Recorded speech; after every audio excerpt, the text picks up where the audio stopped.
Mesdames, Messieurs, bonjour. J'aimerais vous montrer une manière de retrouver les as dans un paquet. Il y a peut-être des joueurs de poker parmi vous que ça peut intéresser. Regardez bien. Je vais en chercher un, juste là. Hop, voilà un premier as. Si je cherche ici, voilà un deuxième as. Voici, je cherche juste là un troisième as. Et enfin, je trouve un quatrième as. Retrouvez les quatre as. Bon, c'est un peu pourri comme ça. Parce que comme je suis magicien, vous vous attendez certainement à une manière magique de retrouver les as. Alors on va plutôt faire ça.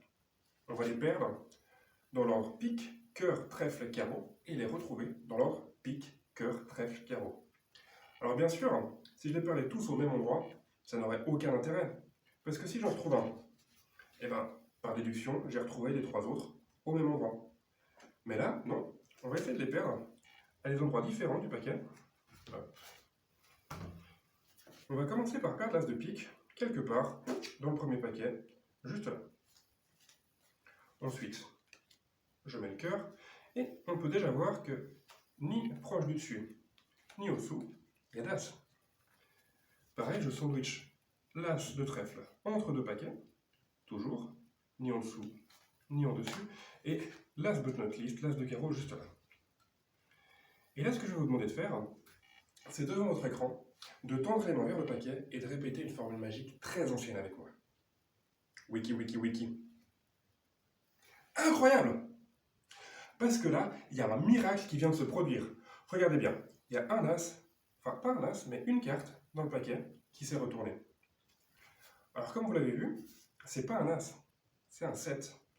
Mais c'est peut-être pas anodin que ce soit un 7. Parce que si je compte 1, 2, 3, 4, 5, 6 et 7, et bien là, je retrouve le premier as, l'as de pique. Après, comme moi j'ai un tout petit peu plus d'expérience que vous en tant que magicien, je vais faire pareil. Je vais tendre les mains vers le paquet et répéter cette formule magique.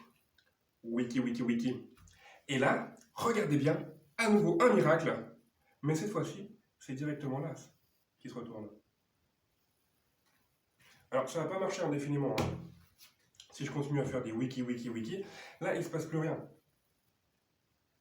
Il n'y a plus l'as qui se retourne. Non, ce qu'il y a, c'est qu'il faut se montrer un tout petit peu créatif.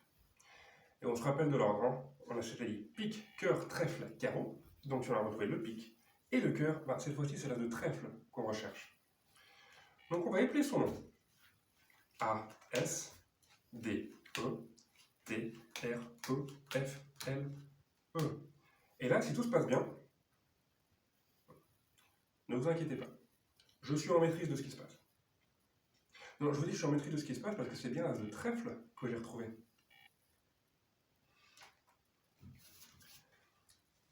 Pour la suite, c'est une question de doigté. Normalement, si tout se passe bien, avec un peu d'expérience, on peut couper directement sur l'as but not least, l'as de carreau. Et là, on retrouve l'as de carreau. Bien, alors maintenant qu'on a sorti les quatre as, on va peut-être pouvoir continuer à s'amuser un peu avec les as, non? Regardez bien, on va faire ça comme ça. On va mettre les as rouges d'un côté et les as noirs de l'autre. Et ce que je vais faire, c'est que je vais prendre juste là un as noir et le poser sur la table. Et je reprends un deuxième as, noir aussi, que je viens poser sur la table. Ce qui fait que dans ma main, il ne peut me rester que les as noirs. Non, les rouges sont là.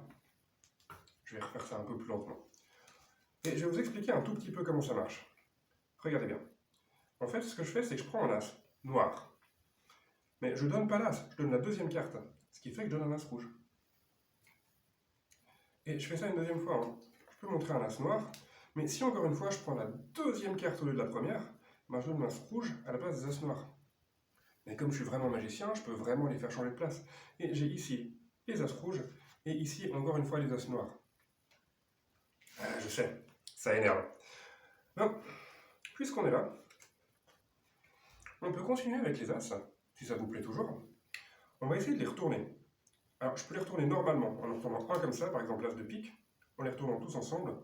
Ou alors, quelque chose d'un peu moins habituel, je pourrais prendre la carte du dessous, la mettre face en haut et la retourner. Mais ça, c'est toujours pas magique. Non, ce qu'on veut faire, c'est que si je donne un demi-spin comme ça, Eh ben, ce qui se passe dans une dimension se passe dans l'autre. Donc là, j'ai l'as de cœur qui s'est retourné. Regardez bien.